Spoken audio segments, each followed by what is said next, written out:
Hello दोस्तों, तो पिछले वीडियो में हमने स्वैपिंग देखा, how to swap two numbers. तो इस वीडियो में हम लोग एलसीएम पे बात करने वाले हैं। तो जैसा कि बचपन में मैथ्स क्लास में आपने पढ़ा होगा एलसीएम, तो दो नंबर का एलसीएम क्या होता है, तो दो नंबर का एलसीएम होता है लीस्ट कॉमन मल्टीप्लायर। तो अगर आप देखोगे दो नंबर 7 और 21, तो जो सबसे छोटा नंबर होगा जो दोनों का मल्टीपल होगा, मतलब 7 का भी मल्टीपल होगा और मतलब 7 के भी टेबल में आएगा और 21 के टेबल में भी आएगा, तो वो होगा। और वो सबसे छोटा मल्टीपल दोनों का, उसको हम लोग इसका एलसीएम बोलेंगे। तो 7 और 21 का एलसीएम क्या होगा? 21, क्योंकि 7 और 21 के टेबल में और सबसे छोटा दोनों के टेबल में आना चाहिए, तो वो 21 ही है, क्योंकि 7 के टेबल में 21 आता है, 21 के टेबल में 21 आता ही है। तो ये था एलसीएम के बारे में थोड़ा सा। तो इसके लिए हमें प्रोग्राम लिखना है कि how to find the LCM of two numbers. ठीक है, तो सबसे पहले हम काम करते हैं, दो नंबर ले लेते हैं। a equal to 7, b equal to 21 और एक वेरिएबल क्रिएट कर लेते हैं एलसीएम। ठीक है,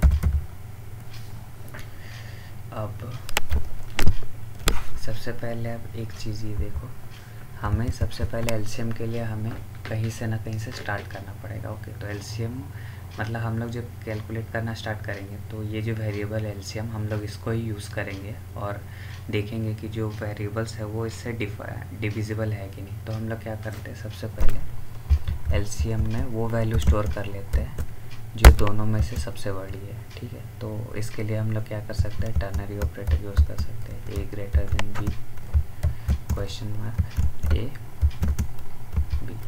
तो यहाँ पे ये स्टेटमेंट क्या बोल रहा है कि अगर ए बी से बड़ा है तो ए को स्टोर कर दो एलसीएम में, वरना बी को स्टोर करो। तो यहाँ पे क्या होगा, 7 इज़ ग्रेटर देन 21, ट्रू या फॉल्स? फॉल्स। फॉल्स के लिए कौन सा केस रन होगा? बी वाला। तो बी 21 का वैल्यू एलसीएम में स्टोर हो जाएगा।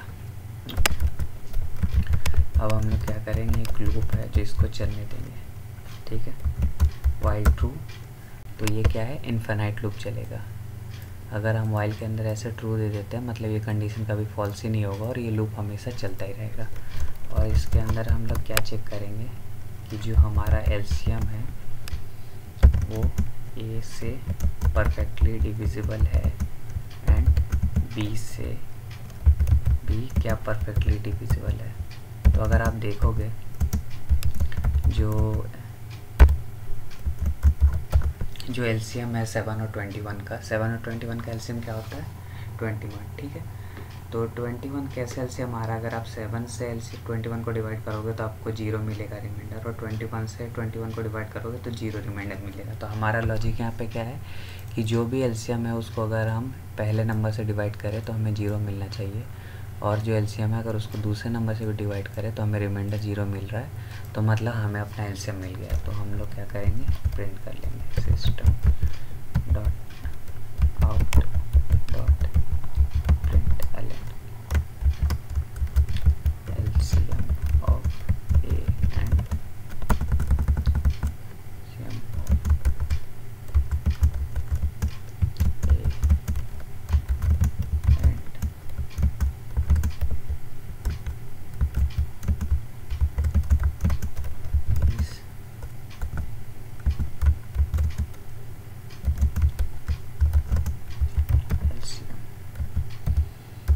Okay.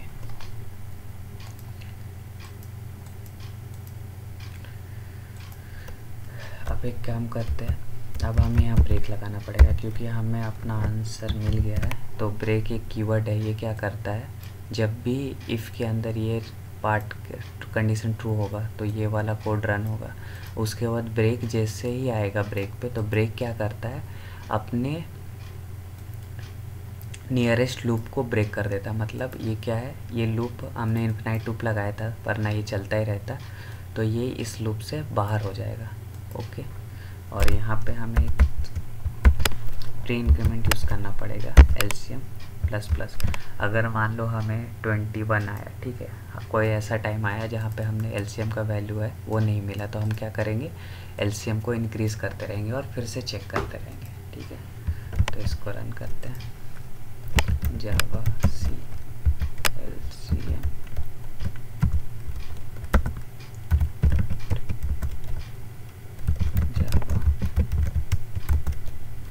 LCM of 7 and 21 is 21, ठीक है। अब अगर नंबर चेंज करके हम इसको 6 कर दे और इसको मान ले 4 कर देते हैं, 3 कर देते हैं, ओके।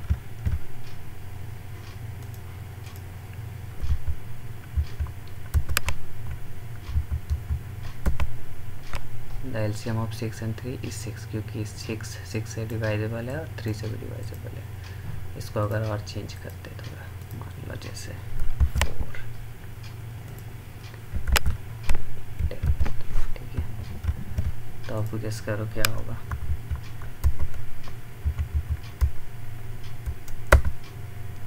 Four and 10 is 20। तो ये कैसे काम किया, सबसे पहले हमने ये देखा कि 4 क्या 10 से बड़ा है, नहीं, तो एलसीएम में क्या असाइन हो गया, 10 असाइन हो गया, ठीक है। वाइल ट्रू, तो ये लूप के अंदर जाएगा, 10 डिविजिबल बाय 4 ट्रू है, रिमाइंडर 0 आएगा, 10 को अगर 4 से डिवाइड करेंगे नहीं, फॉल्स। तो एलसीएम का वैल्यू इंक्रीज़ हो जाएगा, कितना हो जाएगा 11। फिर 11 डिविजिबल बाय ए, रिमाइंडर 0 आएगा, नहीं, फिर से इंक्रीज 12, 13, 14, 15 डिविजिबल नहीं, 16, यस। तो 16 पे डिविजिबल है 4 से, तो कितना आएगा, रिमाइंडर 0 आएगा। लेकिन 16 is not divisible by 10, perfectly divisible by 10, तो क्या होगा, फिर से स्किप हो जाएगा, तो फिर से इंक्रीज़ होगा 17, 18, इसी तरह जब तक 20 तक पहुंचेगा। तो 20 जब 4 से डिवाइड करेंगे तो रिमाइंडर 0, एक कंडीशन मैच किया। फिर 20 को जब 10 से डिवाइड करेंगे तो रिमाइंडर 0, तो दूसरा कंडीशन मैच हुआ, तो यहाँ पे प्रिंट होगा और उसके बाद ब्रेक करेगा। ब्रेक मतलब ये लूप से बाहर चला जाएगा और इस लूप के बाद कुछ कोड है ही नहीं, तो बाहर आके प्रिंट ख़त्म हो जाएगा। तो ये था how to find LCM of 2 numbers. तो इसको प्रैक्टिस करो, पता है थोड़ा कॉम्प्लिकेटेड कोड है, तो जैसे ही प्रैक्टिस करोगे वैसे ज़्यादा समझ आएगा। तो थैंक यू वीडियो देखने के लिए।